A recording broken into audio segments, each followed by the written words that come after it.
আসসালামু আলাইকুম। যে যেখানে আছেন আশা করি আপনারা সবাই ভালো আছেন। আল্লাহর অশেষ রহমতে আমরাও ভালো আছি। আজকে আপনাদের মাঝে আবারও নতুন একটি রেসিপি নিয়ে হাজির হয়ে গেলাম। আজকের রেসিপি লাচ্ছি। ঘরোয়া পদ্ধতিতে অল্প উপকরণ দিয়ে আমি এই লাচ্ছিটা কীভাবে তৈরি করব সেটা আপনাদের মাঝে শেয়ার করব। তাহলে যা যাক আমি কি কি উপকরণ দিয়ে এই লাচ্ছিটা তৈরি করব সেগুলো দেখা যাক। আমি এখানে অনেকগুলো কলা নিয়েছি, তার সঙ্গে নিয়েছি টক দই, এখানে নিয়েছি পরিমাণ মতো চিনি, তার সঙ্গে নিয়েছি 1 কেজি গাভী দুধ আমি জাল করে আধা কেজি করে নিয়েছি। দুধটা আমি ঘন করে নিয়েছি। এখান থেকে 2টা কলা আমি ছিলে একটা একটা করে চাকুর সাহায্যে এটা আমি কেটে ব্লেন্ডার জাগে আমি নিলাম। ঠিক এভাবে আমি 2টা কলাই কেটে নেব।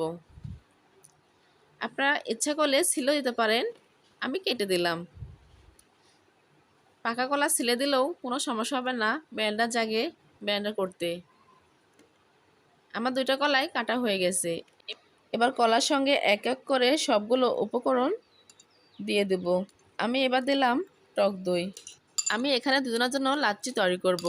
বেশি টক দই ব্যবহার করলে খেতে ভালো লাগবে না, তাই পরিমাণ মতো টক দইটা দিয়ে দিলাম। তার সঙ্গে দেব চিনি, চিনিটাও পরিমাণ মতো দিয়ে দেব।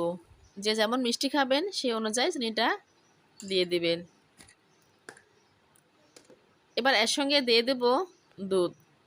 আমি যে দুধটা জাল করে রাখছিলাম সে দুধটা দিয়ে দিলাম। পরিমাণ মতো দেওয়া হয়ে গেছে। আমি আগে বলেছি আমি দুজনের জন্য এখানে লাচ্ছিটা তৈরি করব। এবার জাগের ঢাকনিটা আটকে দিলাম। এবার ভালোভাবে ব্লেন্ডারের মেশিনের সঙ্গে জাগটা আমি আটকে নিলাম। আটকে 2 মিনিটের জন্য এটা মিক্স করে নেব। এটা মিক্সার করতে বেশি সময় লাগবে না।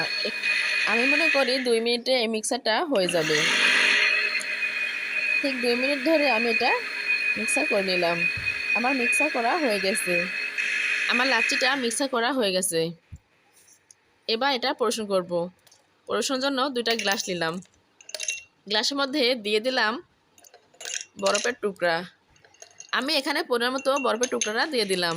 আপনারা চাইলে এর বেশিও দিতে পারেন। এবার লাচ্ছিটা ঢেলে দিলাম। লাচ্ছিতে ঠান্ডা পরিমাণটা যত বেশি হবে লাচ্ছিটা খেতে ততই বেশি ভালো লাগবে। ঠিক এভাবে আমি দুজনের লাচ্ছি তৈরি করলাম। আমরা ইফতারিতে এই লাচ্ছিটা রাখতে পারি। আমি মনে করি আমরা যদি ইফতারিতে এই লাচ্ছি রাখি তাহলে আমাদের আর কোনো শরবতের প্রয়োজনীয় হবে না। এই লাচ্ছি আমাদের শরবতের পিপাসা মিটিয়ে দিবে। আমার এই লাচ্ছি রেসিপি যদি আপনাদের ভালো লাগে তাহলে বন্ধুরা বেশি বেশি করে লাইক, কমেন্ট, শেয়ার এবং সাবস্ক্রাইব করে দিবেন। আপনাদের সাবস্ক্রাইবে আমাকে এগিয়ে যাওয়ার উৎসাহ যোগাবে। আমার এই লাচ্ছি রেসিপিটা কেমন হয়েছে আমাকে কমেন্ট করে জানাবেন। আপনারা সবাই ভালো থাকবেন, সুস্থ থাকবেন। সবাইকে ধন্যবাদ। আল্লাহ হাফেজ।